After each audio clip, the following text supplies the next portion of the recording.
On behalf of the General Assembly, I have the honor to welcome His Excellency Joseph R. Biden, Jr., President of the United States of America, and invite him to address the Assembly.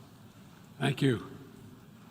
Mr. President, Mr. Secretary General, my fellow leaders, in the last year, our world has experienced great upheaval. A growing crisis in food insecurity, record heat, floods and droughts, COVID-19, inflation, and a brutal, needless war. A war chosen by one man, to be very blunt. Let us speak plainly. A permanent member of the United Nations Security Council invaded its neighbor, attempted to erase a sovereign state from the map. Russia has shamelessly violated the core tenets of the United Nations Charter. No more important than the clear prohibition against countries taking the territory of their neighbor by force. Again, just today, President Putin has made overt nuclear threats against Europe and a reckless disregard for the responsibilities of the non-proliferation regime. Now, Russia's calling up more soldiers to join the fight, and the Kremlin is organizing a sham referenda to try to annex parts of Ukraine, an extremely significant violation of the UN Charter. This world should see these outrageous acts for what they are. Putin claims he had to act because Russia was threatened.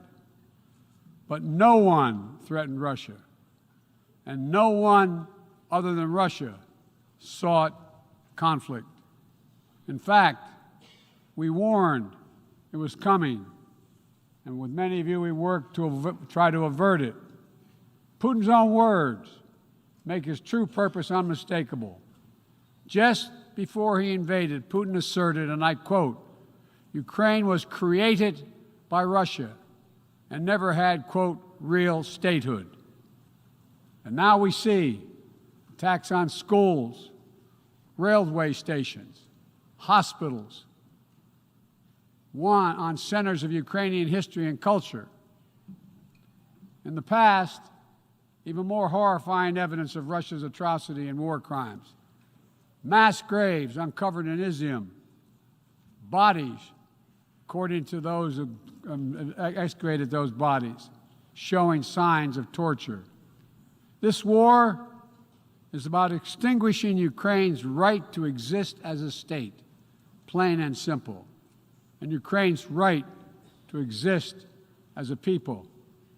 Whoever you are, wherever you live, whatever you believe, that should make your blood run cold. That's why 141 nations in the General Assembly came together and to unequivocally condemn Russia's war against Ukraine. The United States has marshaled massive levels of security assistance and humanitarian aid and direct economic support for Ukraine. More than $25 billion to date. Our allies and partners around the world have stepped up as well.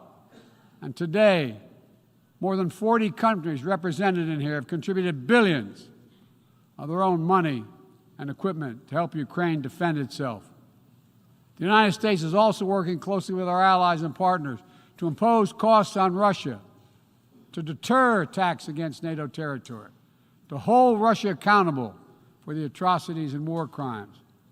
Because if nations can pursue their imperial ambitions without consequences, then we put at risk everything this very institution stands for, everything. Every victory won on the battlefield belongs to the courageous Ukrainian soldiers.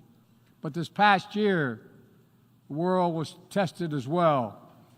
And we did not hesitate. We chose liberty. We chose sovereignty.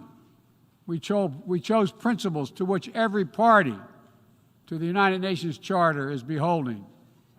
We stood with Ukraine. Like you, the United States wants this war to end on just terms, on terms we all signed up for, that you cannot seize a nation's territory by force.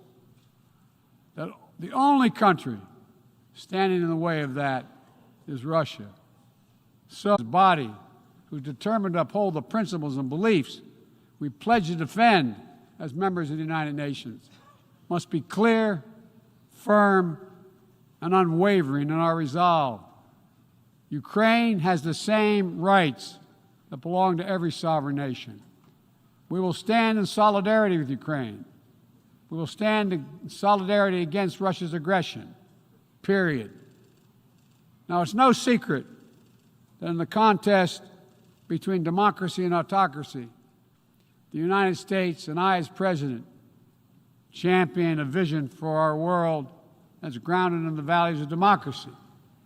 The United States is determined to defend and strengthen democracy at home and around the world because I believe democracy remains humanity's greatest instrument to address the challenges of our time.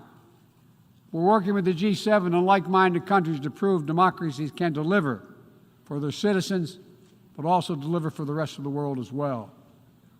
But as we meet today, the UN Charter's very basis of a stable and just rule-based order is under attack by those who wish to tear it down or distort it for their own political advantage. And the United Nations Charter was not only signed by democracies of the world, it was negotiated among citizens, dozens of nations with vastly different histories and ideologies, united in their commitment to work for peace. As President Truman said in 1945, the UN Charter, and I quote, is proof that nations like men can state their differences, can face them, and then can find common ground on which to stand, end of quote. That common ground was so straightforward, so basic, that today 193 of you, 193 member states have willingly embraced its principles. And standing up for those principles, for the UN Charter, is the job of every responsible member state.